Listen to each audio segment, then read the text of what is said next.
Tuba. Gimana di Gadaba? Mereka kira sawara bawa bawa najiran. Tekan. Nalis. Awan. Gimana motor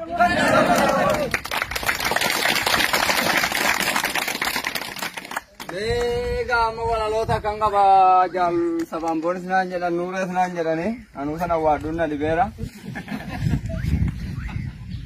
Nega waboko gofta dinari kicha tokkumma falmi qawwe keti siqamna gotumma falmi qawwe keti siqamna gotumma chi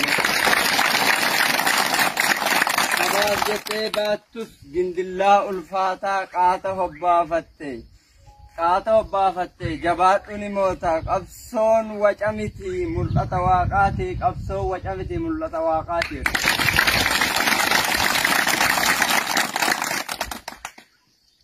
Durree eebbifamaa kudhaama haqaati durree eebbifamaa kudhaama haqaati Yeesa yeroon dhiiraa qawwee kee sochoosi bakka jirtu maraa gabrummaa buqqisi bakka jirtu maraa gabrummaa buqqisi Warri nurraa kaasuuf kuftan waanjoo gabrummaadha fi rakkoo seenaan isin yaadata galatoomaa jaallan koo seenaan isin yaadata galatoomaa jaallan Jayee kanatti taasisuudhaan haasaa hoggana zoonii kaabaa jaal nuuruudhaan jaal qeerransoodhaan isin gaggeeffama jenna gara waltajjiin nuti madhaa hamilee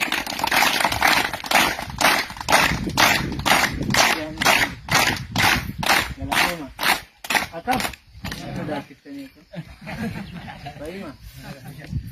Aye gajalan halu tu gara-gara kita turre.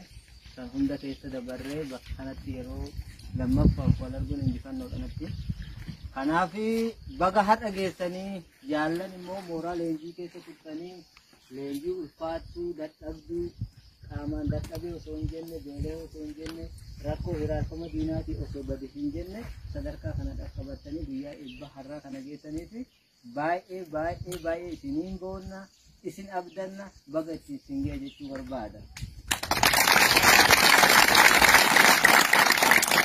Egaa kanatti aansuudhaan waan gabboollee waan hin jedhuun qabu haalonni keessa dabarree ammas keessa turree ammas keessa dabruuf deemnu gaa ulfaataadha. Yeroo kanatti immoo kan barbaachisu waraana. Waraana bilisummaa Oromoo akkam yeroo itti barbaachisuu fi yeroo itti murteessaa ta'etti jaala murteessuu fi gurmuunuu ta'an leenjifnee ofitti da'uun ammaan booda hojii keenya isa duraatii fi isa hangafa jenneeti amanna. Maali yoo jenne durarraan jalqabee koloniin tun gaafa har'a habashaan akka nuyi har'a jiru kana nu caccabsitu jalqaba kan ishiin caccabsite walloodha. Maaliif dugda garaa ishiitii fi dhiheenya ishii bobaa ishii jala waan jiruuf nami diina dhihoo dhiisee isa fagootti hin tarkaanfatu bufuu waan itti ta'uuf jalqaba isaan hojii isaanii maali nu hidhabamsiisu uummata lafa kana kee jiru eega kottoo faciisanii caccabsanii ijjeesanii gara kutaalee biraatiin deemaniiti sirna kolonii isaanii ka diriirfachaa turanii jechuudha. Ammas bilisummaa Oromoodhaa kolonii san cabsine bilisummaa Oromoo fiduudhaaf bakka kalee jalqaba koloneeffatame sanitti waraanni ijaaramuu fi murteessaa ta'uu qabaa jechuudha.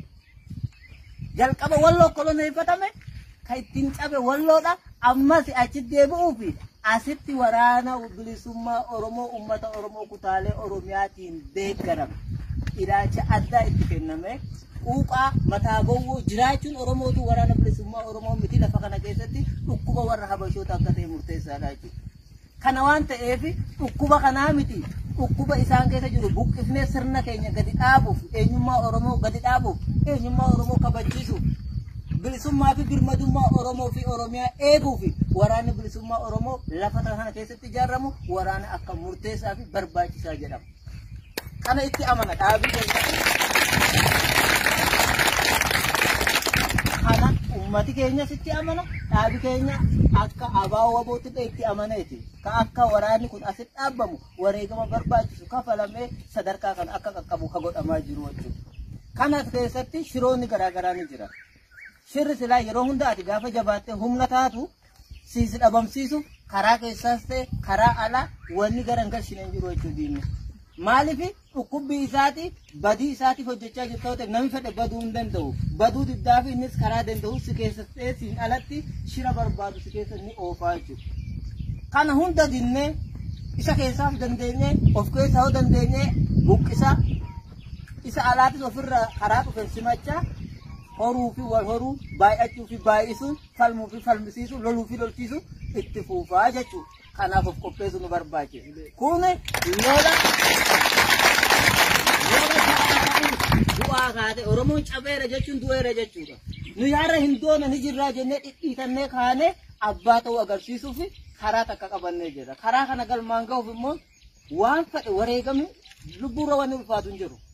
Lubbuu kenninee jirra. Lubbuu kennine kana cabsinee fuulduratti hin deemuuf takkaan daandii haqa bakka Oromoon deemtu sun amaanaa Oromoo sun bakkaan geenye geessu yookaan immoo irra wareegamnee galmee seenaa goototaa keessatti bara baraan jiraachuudha. Bara baraan jiraachuudha. Akka amma jirru kanarra gabrummaa keessa jirru kanarra yoo dooneerra furmaataami maqaa gaariidhaan warroonni wareegama sun har'a guyyaa guyyaarraan yeroo yeroodhaan